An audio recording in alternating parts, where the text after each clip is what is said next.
So hello everyone, आज मैं आपके लिए एक्सप्लेन करूंगी the adventure in subduing the demons का एपिसोड नंबर 3। तो जैसा कि लास्ट एपिसोड में हमने देखा था कि हाउ जियान ने किंगलिन ट्राइब के लीडर के साथ जबरदस्त फाइट की। ये बंदा ट्राइब के लोगों को सैक्रिफाइस करके ब्लड जियाओ बीस्ट को फीड कर रहा था। ये बात जब यून को पता चली तो उसे ट्राइब से माफी मांगने के लिए बता देती है, मगर वो लीडर उसकी एक नहीं सुनता और फाइनली हाउ जियान के हाथों ही उसकी मौत हो गई। मगर वो कह रहा था कि डीमन लॉर्ड इसका बदला जरूर लेगा। जिसके बाद हाउ जियान डिसाइड करता है कि वो यून के साथ ऑकल्टिस्ट का कॉन्टेस्ट देखने के लिए शिव सिटी चला जाएगा। अब आगे तो ओपनिंग सीन में हमें एक रेगिस्तानी इलाका दिखाया जाता है, जहाँ पर एक खूंखार बीस्ट एक रेगिस्तानी मछली का पीछा कर रहा था। वो बीस्ट उस रेगिस्तानी मछली को मारने के लिए बड़ी तेजी से उस पर जंप लगा देता है, मगर उससे पहुँचने के पहले ही वो मछली रेत के अंदर घुस गई। जिसके बाद वो बीस्ट भी अपने आप रेत में धंसना शुरू हो जाता है और थोड़ी देर में बस उसका कंकाल बाहर आ गया, यानी कि उस मछली ने रेत के अंदर ही उसका सारा फ्लेश खा लिया। वही के पहाड़ों पर हम एक ग्रीन ईगल को देखते हैं, जो कि सारा तमाशा ऊपर से ही देख रहा था। और तभी उस ईगल की नजर पड़ी एक हॉट एयर बलून पर। उस हॉट एयर बलून को अपने इलाके में आता हुआ देखकर वो ईगल काफी ज्यादा भड़क गया, जिसके बाद वो सीधा उस बलून की तरफ रवाना हो जाता है। और अब हम देख पाते हैं कि उस हॉट एयर बलून पर हाउजियांग और यून सवार थे। यून हाउजियान की पावर को लेकर थोड़ा सा कंफ्यूज थी। वो उससे पूछती है कि हाउजियान, तुमने आखिर ब्लड जियाओ की सिंबल का यूज कैसे किया? गाइस, इस दुनिया की हर एक लिविंग बीइंग के पास अपने पावरफुल सिंबल्स थे और वो उन्हीं का यूज करके खुद को डिफेंड करते हैं। जैसे कि हाउजियान के पास सन सिंबल है, मगर फिर भी उसने ब्लड जियाओ की सिंबल का भी यूज किया था, जो देखकर यून काफी ज्यादा कंफ्यूज हो गई। वो उससे कह रही थी कि कोई भी ऑकल्टिस्ट दूसरे सिंबल्स का यूज नहीं कर सकता, आज तक कभी ऐसा नहीं हुआ था, मगर तुमने तो बड़ी आसानी से ब्लड जियाओ की सिंबल का यूज किया। वैसे देखा जाए तो ब्लड जियाओ एक वॉरियर है और तुम हो एक ऑकल्टिस्ट, इसलिए तुम दोनों की पावर्स बिल्कुल भी मिक्स नहीं हो सकती। ये सब सुनने के बाद तो हाउजियान काफी ज्यादा खुश हो गया था। वो समझ गया कि वो किसी की भी सिंबल को कॉपी करके उसकी पावर को अचीव कर सकता है। ये एक ऐसी एबिलिटी है जो कि इस दुनिया की किसी भी लिविंग बीइंग के पास एग्जिस्ट नहीं करती। हाउजियान कह रहा था, अरे वाह, ये तो काफी अच्छी चीटिंग वाली टेक्निक है। अब तो मैं यहाँ पर इनविंसिबल बनूंगा, मुझे कोई भी हरा नहीं सकता। उसकी ऐसी उटपटांग बातें सुनकर यून को भी हंसी आने लगी। वो कहते हैं कि देखो हाउजियान, तुम्हें इतना भी ज्यादा हवा में उड़ने की जरूरत नहीं। तुम फिलहाल रैंकिंग 1 के ऑकल्टिस्ट हो। अगर गलती से भी तुम्हारा मुकाबला सेकंड रैंकिंग के ऑकल्टिस्ट से हो गया तो वो तो तुम्हें एक ही पंच में नॉकआउट कर देगा। उनके पास काफी अच्छी ऑकल्टिस्ट की आर्ट होती है। ये सुनकर हाउजियांग को भी उसकी बातों में इंटरेस्ट आने लगा। वो उससे पूछता है कि बताओ, क्या रैंकिंग 1 वाला बंदा रैंकिंग 2 वाले से कमजोर होता है? जिस पर यून कहते हाँ बिल्कुल, इसलिए तुम्हें ज्यादा उछलने की जरूरत नहीं। हालांकि हाउजियांग को उसकी बातों से बिल्कुल टेंशन नहीं आता। वो कहता है चलो देखते हैं कि अब हम शिहू सिटी से कितनी दूरी पर है। जिसके बाद वो चेक करने लगा। वहाँ पर एक रेगिस्तानी इलाका था। वो यून को बता रहा था कि इस इलाके को फ्लोइंग सैंड कहा जाता है, लेकिन यून तो बिल्कुल भी खुश नहीं थी। वो उससे कह रही थी कि तुमने मुझसे वादा किया था कि तुम जल्दी से मुझे शिव सिटी पहुंचा दोगे, मगर अब तो इस रेगिस्तान से वहां जाने के लिए हमें काफी दिनों का वक्त लगेगा। तो हाउजियान उससे कहने लगा कि मैंने मेरे फादर की डायरी में शिव सिटी के बारे में पढ़ा था। उन्होंने लिखा था कि शिव सिटी माउंट यामो से 10,000 मील दूरी पर है। अगर हम पश्चिम दिशा में 10,000 मील ट्रैवल करें तो शिव सिटी आसानी से पहुँच जाएंगे। और मेरे ख्याल से हम उसी पश्चिम दिशा में 10 दिनों से ट्रैवल कर रहे हैं। अगर सब कुछ सही रहा तो हम जल्दी शिव सिटी पहुंच जाएंगे। और तभी यून उसे बताने लगी कि हाउजियांग, हम पश्चिम में नहीं बल्कि उत्तर दिशा में जा रहे। अब ये सुनकर हाउजियान काफी ज्यादा हैरान हो गया था। वो कंफ्यूज होकर यून को बताने लगा कि मैं तो हमारी दुनिया की डायरेक्शन को फॉलो कर रहा था, लेकिन शायद इस दुनिया के रूल्स कुछ अलग है। और तभी उन्हें ग्रीन ईगल की आवाज आई। ग्रीन ईगल तो इनके सामने आकर अपनी एनर्जी वेव रिलीज करते हुए उन्हें अपना डोमिनेंस शो करने लगा। यून तो उसे देखकर काफी ज्यादा घबरा गई थी। वो हाउजियान को बता रही थी कि एक मिस्टिक बीस्ट है जिसका मुकाबला हम बिल्कुल भी नहीं कर सकते। तो हाउजियान ने तुरंत ही रस्सी खींचते हुए हॉट एयर बलून की स्पीड बढ़ा दी। अब तो बस उसे उस ईगल से अपने हॉट एयर बलून को बचाना था, मगर मिस्टिक ईगल से बचना इतना आसान नहीं है। वो ईगल तो इन्हें कैप्चर करने की पूरी कोशिश कर रहा था। हाउजियान ने अपने फादर की डायरी में इस मिस्टिक ग्रीन ईगल के बारे में पढ़ा हुआ था। वो यून को बताने लगा कि ये ईगल तो इंसानों का शिकार करता है। अगर हम इसके हाथ लग गए तो ये 2 निवालों में ही हमें चट कर देगा। इसलिए वो बड़ी तेजी से हॉट हॉट एयर बलून का स्पीड बढ़ा देता है, जिससे तो मिस्टिक ईगल और ज्यादा भड़क गया था। हाउ जियान ये उनको बता रहा था कि हम गलती से इसके इलाके में दाखिल हो चुके हैं और ये ईगल अपने इलाके में किसी का भी आना पसंद नहीं करता, तो हमें जल्दी से इस इलाके से दूर जाना होगा। लेकिन उसी वक्त उस मिस्टिक ईगल ने उस हॉट एयर बलून पर अपने नाखून मार दिए, जिससे वो बलून पूरी तरह से फट गया था और अब हाउ जियान और यून बड़ी तेजी से नीचे गिरने लगे। हाउ जियान कह रहा था कि ईगल हमारा तब तक पीछा नहीं छोड़ेगा जब तक ये हमें खा न ले, इसीलिए अब हमें फाइट बैक करना होगा। जिसके बाद उस मिस्टिक बीस्ट पर अपने फायरबॉल से अटैक करना शुरू कर देता है, लेकिन उस मिस्टिक बीस्ट पर हाउ जियान के अटैक का ज्यादा कुछ असर नहीं होता, उल्टा हाउ जियान ने उसे और ज्यादा भड़का दिया था। अब उस बीस्ट ने अपनी एक्सट्रीम पावर को एक्टिवेट कर दिया ताकि वो आसानी से इन दोनों को मार पाए। इधर यून तो ये सब देखकर काफी ज्यादा घबरा गई थी। वो हाउ जियांग से पूछ रही थी कि बताओ इस ईगल से कैसे निपटा जाए, जिस पर हाउ जियांग जवाब देते हुए कहने लगा कि हम इसके नाखूनों के सामने 1 मिनट भी टिक नहीं पाएंगे। अगर हम नीचे गिर गए तो हमारा खेल खत्म, इसलिए अब हमें इस ईगल पर ही जंप लगानी होगी। तब तक वो मिस्टिक ईगल भी इनके काफी करीब आ चुका था, इसलिए यून जल्दी से अपनी पावर्स को एक्टिवेट करते हुए हाउ जियान को पकड़ लेती है। वो एक लंबी छलांग लगाते हुए सीधा जाकर उस मिस्टिक ईगल की पीठ से लटक जाती है। मिस्टिक ईगल तो यून की इस हरकत से काफी ज्यादा भड़क गया था। वो इन दोनों को नीचे गिराने के लिए अपने विंग्स चट्टानों पर घसीटने लगता है, मगर फिर भी इन्होंने उसके फेदर्स नहीं छोड़े, इसलिए फाइनली मिस्टिक ईगल ने जाकर सीधा एक चट्टान पर टक्कर मार दी, जिसके चलते ये दोनों भी नीचे गिर गए थे। बेचारे हाउ जियान की तो हड्डी पसली एक हो गई थी,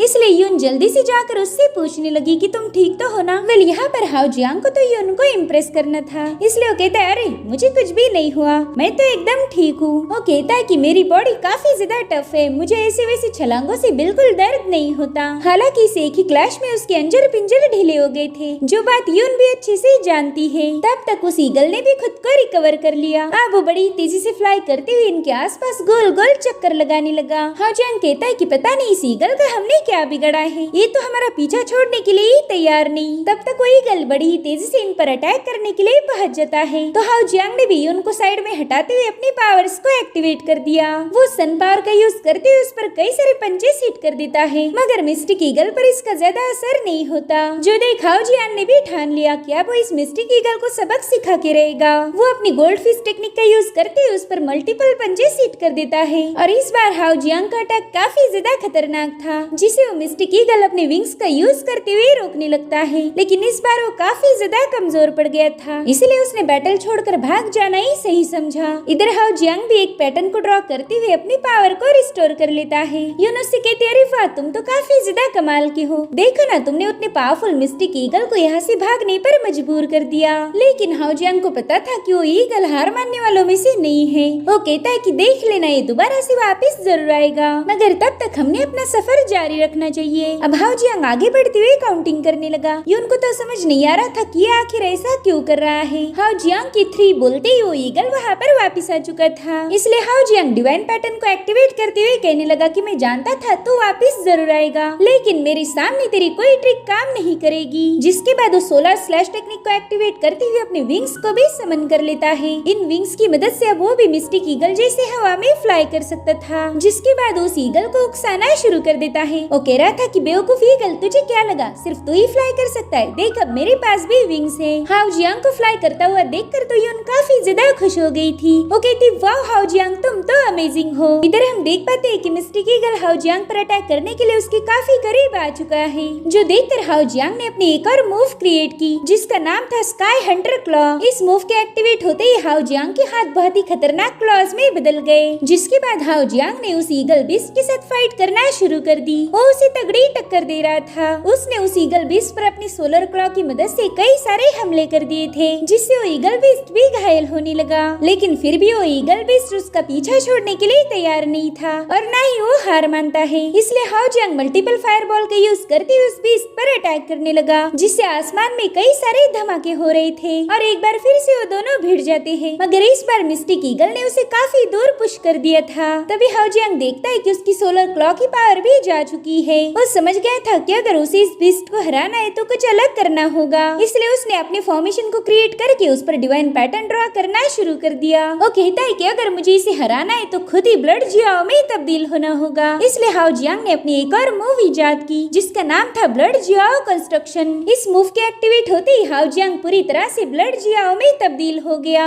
जो देखकर ईगल बीस्ट भी थोड़ा सा घबरा गया था। अब वो वाकई में पीछे हटने की कोशिश करता है, मगर हाओ जियांग उसे ऐसे ही जाने नहीं देने वाला था। उसने बड़ी तेजी से जाकर उस ईगल बीस्ट को दबोच लिया। अब वो ईगल बीस्ट पूरी तरह से उसकी चंगुल में फंसा था। वो झटपटाते हुए हाओ जियांग की गिरफ्त से आजाद होने की पूरी कोशिश करता है, मगर तभी हाओ जियांग ने सीधा उसकी गर्दन दबोच ली और फाइनली हाओ जियांग ने अपनी इस खतरनाक मूव के साथ ईगल बीस्ट को खत्म कर दिया। हाओ जियांग ने इस मूव में अपनी ढेर सारी पावर का यूज किया था, इसीलिए अपनी रियल फॉर्म में आते ही उसने अपने होश गवा दिए। वो बड़ी ही तेजी से जमीन की तरफ नीचे जा रहा था। साथ ही साथ वो दिल में कहता है कि मेरे जैसा बेकार ऑकल्टिस्ट आज तक पैदा नहीं हुआ होगा। सिर्फ एक ही मूव मेरी सारी पावर को एग्जॉस्ट कर देती है। इधर यून देखती कि हाओ जियांग को बिल्कुल भी होश नहीं, इसलिए वो बड़ी तेजी से जाकर छलांग लगाते हुए हाओ जियांग को कैप्चर कर लेती है। तब तक उस ईगल बीस्ट की बॉडी भी जमीन पर लैंड हो चुकी थी। इधर यून हाओ जियांग को होश में लाकर बताने लगी कि तुमने तो कमाल कर दिया। ये मिस्टिक बीस्ट सेकंड रैंकिंग का ऑकल्टिस्ट था, इसे इतनी आसानी से तो बिल्कुल भी मारा नहीं जा सकता, मगर तुमने फर्स्ट रैंकिंग पर होने के बावजूद भी इसे खत्म कर दिया। मैंने तो आज तक तुम्हारी जितना स्ट्रॉन्ग ऑकल्टिस्ट नहीं देखा था। अगर तुम ऐसे ही कारनामे करते रहे तो बहुत ही जल्दी ऑकल्टिस्ट की टॉप लेवल पर पहुंच जाओगे।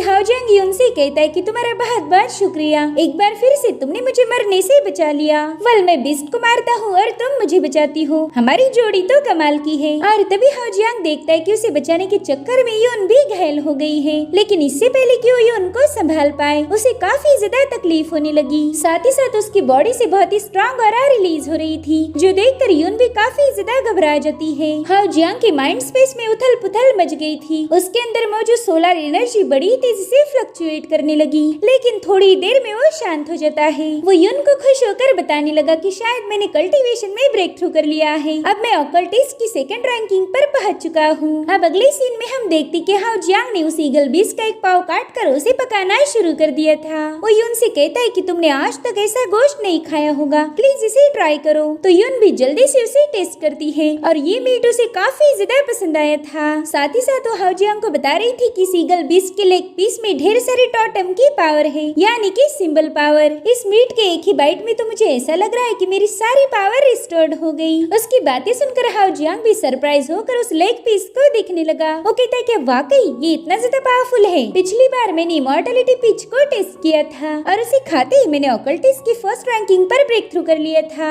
इसलिए यून भी जल्दी से उसे मीट का एक टुकड़ा खिला देती है, जो खाने में काफी ज्यादा टेस्टी तो था, मगर इसमें हाओ जियांग को कोई स्पेशल बात महसूस नहीं होती। वो यून को बताने लगा कि इसका टेक्सचर तो एकदम सही है, लेकिन इस मीट में मुझे कोई भी सिंबल पावर फील नहीं हो रही, जो सुनकर यून भी थोड़ा सा कंफ्यूज हो गई। वो चाहती थी कि हाओ जियांग जल्दी से ब्रेक थ्रू कर ले। वो कहती कि मेरे ख्याल से एक बाइट में कुछ नहीं होगा, तुमने थोड़ा सा और मीट खाना चाहिए, तभी जाकर उसका असर हो जाएगा। अभी लोग बात ही कर रहे थे कि तभी वुडन स्पीयर से इन पर स्नेक अटैक हो गया, लेकिन हाओ जियांग को इसका पहले ही अंदाजा हो गया था, इसलिए वो जल्दी से उस स्पीयर को पकड़ते हुए दूसरे स्पीयर को डिस्ट्रॉय कर देता है। तब तक एक और स्पीयर यून की तरफ भी आ जाता है, मगर यून ने बड़ी आसानी से उसे अपने पाँव से गोल गोल घुमाते हुए उस अटैक को फेल कर दिया। हाओ जियांग देखता है कि वहाँ पर एक ट्राइब के लोग पहुँच चुके हैं। वेल, इन लोगों के लीडर का नाम था मू, जिसके माथे पर एक आंख बनी हुई थी। वो इन दोनों से कहता है कि आउटसाइडर्स का यहाँ आना मना है, लेकिन तुमने तो यहाँ आकर शिकार भी कर दिया। अब जबकि इलाका मेरा है तो ईगल बीस्ट भी मेरा हो गया। वहीं पर हाओ जियांग तो उस बंदे का लुक देखकर ही थोड़ा सा कंफ्यूज था। वो सोचता है कि दिखता तो इंसानों जैसा है, मगर इसके फेस पर बस एक ही आंख है। और तभी हाओ जियांग को याद आता है कि उसके फादर ने ऐसे लोगों का जिक्र अपनी बुक में किया था। वो समझ गया कि ये बंदा स्पिरिट ट्राइब से बिलोंग करता है। जिसके बाद हाओ जियांग उससे कहता है कि भाई इस बीस्ट को मैंने मारा है, तो बोला तू इस पर कब्जा कैसे कर लेगा।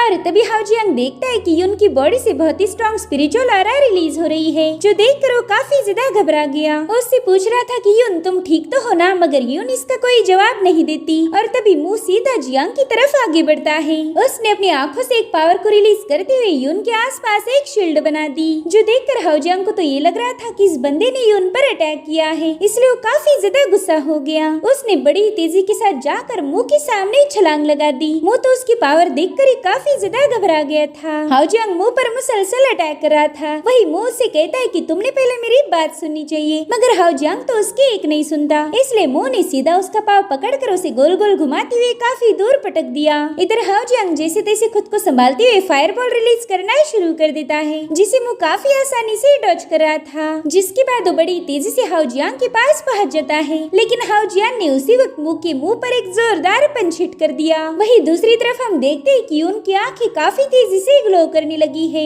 मगर हाओ जियांग का तो उस पर ध्यान ही नहीं था। अब वो दोबारा से भागते हुए जाकर मुंह पर एक जोरदार लात मारने वाला था, मगर तभी मुंह ने जल्दी से हाओ जियांग को बता दिया कि तुम्हारी बंदी एक वॉरियर है। उस ईगल का मीट खाने की वजह से उसकी पावर काफी ज्यादा बूस्ट हो गई और अब वो थोड़ी देर में ब्रेक थ्रू कर लेगी। और इसी ब्रेक थ्रू की प्रोसेस में मैं उसकी मदद कर रहा था, लेकिन तुमने मुझे गलत समझ लिया। अब मुंह की बातें सुनकर हाओ जियांग ने अपने अटैक को रोक दिया। वो सीधा यून के पास चला जाता है। तब तक यून के आसपास मौजूद शील्ड भी गायब हो गई थी। हाओ जियांग उससे पूछता है कि यून मुझे बताओ, क्या तुम ठीक हो? कहीं इस बंदे ने तुम्हें चोट तो नहीं पहुंचाई? जिस पर यून कहती कि हाओ जियांग मैं बिल्कुल ठीक हूँ। और अब वो काफी ज्यादा खुश होकर कहने लगी कि मैं भी अब सेकंड रैंकिंग की वॉरियर बन चुकी हूँ। इस बंदे की मदद से मैंने आसानी से ब्रेक थ्रू कर लिया। अब मेरे पास काफी सारी पावर्स आ चुकी है, जिसका यूज करके हम आसानी से फाइट्स को जीत सकते हैं। मगर हाओ जियांग को अब उस बंदे के लिए काफी ज्यादा बुरा लग रहा था, इसलिए उससे माफी मांगते हुए कहने लगा कि मुझसे बहुत बड़ी गलती हो गई, जो जाने अनजाने में मैंने आप पर अटैक कर दिया। वेल, मुझे कोई अंदाजा नहीं था कि आप लोग हमारी मदद करना चाहते हो। जिसके बाद उस बंदे से उसका नाम पूछने लगा, तो बंदा भी जवाब देते हुए कहता है कि मैं स्पिरिट ट्राइब का मुंह हूँ। साथ ही वो हाओ जियांग से पूछ रहा था कि क्या अब तुम मेरे साथ फाइट नहीं करोगे? जिस पर हाओ जियांग जवाब देते हुए कहने लगा कि ना भाई, अब फाइट करने का कोई मतलब नहीं, तुम तो हमारे दोस्त हो। और हाँ, ये ईगल बीस्ट भी तुम ही रख लो, क्योंकि तुमने यून की काफी ज्यादा मदद की है। जो सुनकर मुंह और उसके साथी बहुत ज्यादा खुश हो गए। वो हाओ जियांग से कहता है कि भाई अब तो तुम्हें हमारे साथ चलना ही होगा, ताकि हमें तुम्हारी मेहमान नवाजी करने का मौका मिले। जिसके बाद हमें स्पिरिट ट्राइब के पहाड़ दिखाए जाते हैं। अब उन पहाड़ों पर तैनात सिपाहियों ने मुंह को आता हुआ देख लिया। वो कहते देखो, मुंह तो वापिस आ गया, और देखो मुंह ने तो ईगल बीस्ट को भी खत्म कर दिया है, यानी कि अब मुंह ही इस ट्राइब का सबसे पावरफुल वॉरियर होगा। मगर यून को ये बात जरा भी अच्छी नहीं लगती। वो हाओ जियांग से कहती है कि ईगल बीस्ट को तो तुमने मारा था, फिर तुम अपना क्रेडिट इस बंदे को लेने क्यों दे रहे हो? जिस पर हाओ जियांग कहता है कि यून फिलहाल तो तुम चुप रहो, पहला हमें देखना पड़ेगा कि यहाँ पर अब होने क्या वाला है। और तभी हम स्पिरिट ट्राइब के एक बहुत ही खतरनाक बंदे को देखते, जो कि मुंह को गुस्से से घूरने लगा। उससे कहता है, शी देख मैं मेरे साथ क्या लेके आया हूँ। वहीं पर शी उस ईगल बीस्ट को देखते तुरंत ही पहाड़ से छलांग लगा देता है। इधर मुंह हाओ जियांग को बता रहा था कि ये है मेरा दोस्त शी, और ये भी मेरे जैसा ही पावरफुल है। मगर शी तो मुंह को अपना दोस्त बिल्कुल भी नहीं मानता। उसने जाते ही मुंह के मुंह पर एक जोरदार पंच हिट कर दिया, जिसके बाद वो गुस्से में मुंह को पकड़कर सीधा जमीन पर पटक देता है। और अब शी ने सीधा मुंह के मुंह पर अपनी लात रख दी। वो कहता है, बताओ तुम वापिस क्यों आए हो? हमारी ट्राइब को तुम्हारे जैसे डरपोक लोगों की कोई जरूरत नहीं, इसलिए तो हमने तुम्हें निकाल दिया था। लेकिन शायद तुम्हें अपनी जिंदगी से जरा भी प्यार नहीं, इसलिए तो मेरे हाथों मरने दोबारा से वापिस आ गए। जिस पर मुंह कह रहा था कि मैं कमजोर नहीं हूँ, मैंने ही उस पावरफुल ईगल बीस्ट के साथ फाइट करके उसे खत्म किया है। अगर देखा जाए तो मैं तुमसे भी ज्यादा स्ट्रॉन्ग हूँ, सिर्फ मुझे ही डिवाइन सोर्ड को निकालने का अधिकार है। ये सुनकर तो शी को उस पर काफी ज्यादा गुस्सा आ रहा था। वो कहता है, मुंह तुम एक नंबर के झूठे हो, तुम में इतनी भी पावर नहीं है कि तुम मेरा मुकाबला कर पाओ। तो भला तुमने उस ईगल बीस्ट को कब खत्म किया? और तभी हाओ जियांग कहता है, भाई मुझे आपसे बात करनी है। मगर शी को तो हाओ जियांग के साथ बात करने में जरा भी दिलचस्पी नहीं थी। वो कहता है कि तुम दोनों भी आउटसाइडर्स हो, इसलिए तुम्हें हमारे स्पिरिट रूइंस में आना बिल्कुल भी अलाउड नहीं है। तो बताओ तुम यहाँ पर क्यों आए? जिस पर हाओ जियांग जवाब देते हुए कहने लगा कि मैं एक बंदे की तलाश कर रहा हूँ, उसका नाम है युआन जियांग। क्या वो यहाँ पर आए थे? लेकिन इससे पहले कि शी उसका कोई जवाब दे पाए, उसके आसपास एक पावरफुल शील्ड क्रिएट हो गई, जो उसे उठाते हुए सीधा मुंह से दूर कर देती है। साथ ही साथ वहाँ पर एक मिस्टीरियस वॉइस गूंजने लगी, जो कि कह रही थी कि तुम सब वॉरियर्स हो, इसलिए तुम आपस में बिल्कुल भी लड़ नहीं सकते।